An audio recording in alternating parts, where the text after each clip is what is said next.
Hi, it's Dr. Khanjan Shah from Sneh Children Hospital Ahmedabad, and welcome to Parenting by Pediatrician podcast series, where I will walk you through basic but crucially vital aspects of parenting.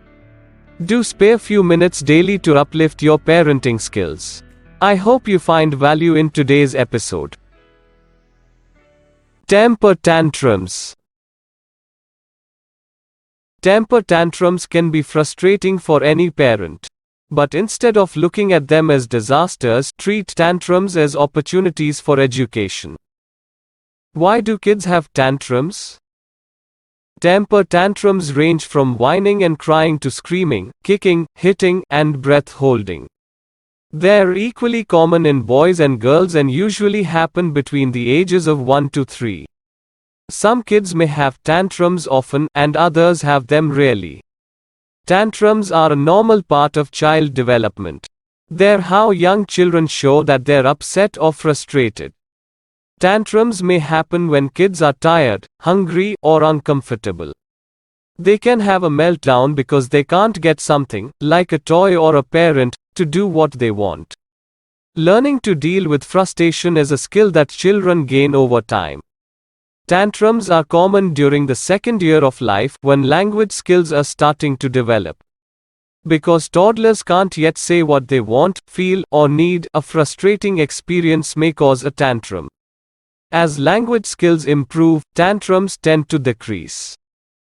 Toddlers want independence and control over their environment more than they can actually handle. This can lead to power struggles as a child thinks, I can do it myself, or, I want it, give it to me. When kids discover that they can't do it and can't have everything they want, they may have a tantrum. How can we avoid tantrums? Try to prevent tantrums from happening in the first place, whenever possible. Here are some ideas that may help. 1. Give plenty of positive attention. Get in the habit of catching your child being good. Reward your little one with praise and attention for positive behavior. 2. Try to give toddlers some control over little things.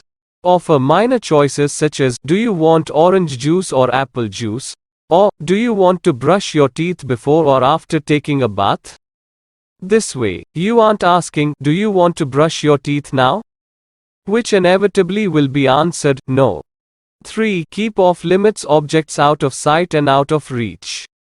This makes struggles less likely. Obviously, this isn't always possible, especially outside of the home where the environment can't be controlled. 4. Distract your child. Take advantage of your little one's short attention span by offering something else in place of what they can't have. Start a new activity to replace the frustrating or forbidden one. Or simply change the environment. Take your toddler outside or inside or move to a different room. 5. Help kids learn new skills and succeed. Help kids learn to do things.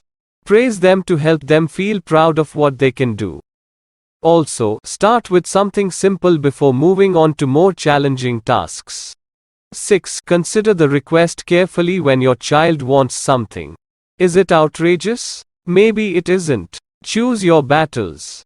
7. Know your child's limits. If you know your toddler is tired, it's not the best time to go grocery shopping or try to squeeze in one more errand. What should I do during a tantrum? Keep your cool when responding to a tantrum. Don't complicate the problem with your own frustration or anger. Remind yourself that your job is helping your child learn to calm down. So you need to be calm too.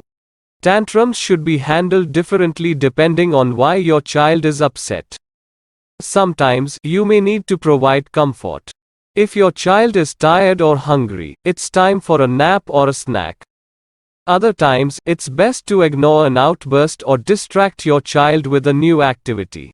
If a tantrum is happening to get attention from parents, one of the best ways to reduce this behavior is to ignore it.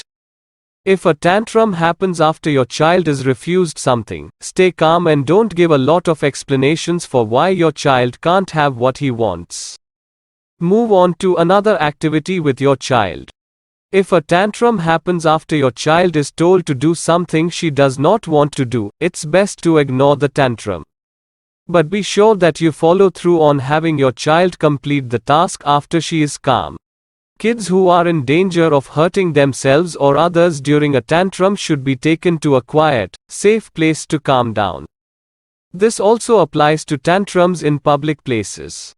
If a safety issue is involved and a toddler repeats the forbidden behavior after being told to stop, use a timeout or hold the child firmly for several minutes. Be consistent. Don't give in on safety issues. Preschoolers and older kids are more likely to use tantrums to get their way if they've learned that this behavior works. For school-age kids, it's appropriate to send them to their rooms to cool off while paying little attention to the behavior. Rather than setting a specific time limit, tell your child to stay in the room until he or she regains control. This is empowering. Kids can affect the outcome by their own actions, and thus gain a sense of control that was lost during the tantrum. But if the timeout is for a tantrum plus negative behavior, such as hitting, set a time limit. Do not reward your child's tantrum by giving in. This will only prove to your little one that the tantrum was effective. What should I do after a tantrum? Praise your child for regaining control. For example, "I like how you calmed down." Kids may be especially vulnerable after a tantrum when they know they've been less than adorable. Now, when your child is calm, is the time for a hug and reassurance that your child is loved, no matter what. Make sure your child is getting enough sleep. With too little sleep, kids can become hyper, disagreeable, and have extremes in behavior. Getting enough sleep can dramatically reduce tantrums. Find out how much sleep is needed at your child's age. Most kids' sleep needs fall within a set range of hours based on their age, but each child has his or her own sleep needs. When should I call the doctor? Talk to your doctor if you often feel angry or out of control when you respond to tantrums. You keep giving in. The tantrums cause a lot of bad feelings between you and your child. You have questions about what you're doing or what your child is doing. The tantrums become more frequent, intense, or last longer. Your child often hurts himself, herself, or others. Your child seems very disagreeable, argues a lot, and hardly ever cooperates. Your doctor also can check for any health problems that may add to the tantrums, although this is not common. Sometimes, hearing or vision problems, a chronic illness, language delays, or a learning disability can make kids more likely to have tantrums. Remember, tantrums usually aren't cause for concern and generally stop on their own.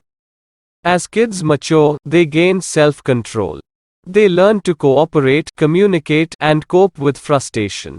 Less frustration and more control will mean fewer tantrums and happier parents. I hope you received excellent value in today's episode of Parenting Tips by Pediatrician. For more episodes, stay tuned to this podcast series. This is Dr. Khanjan Shah signing out and wish you an amazing day.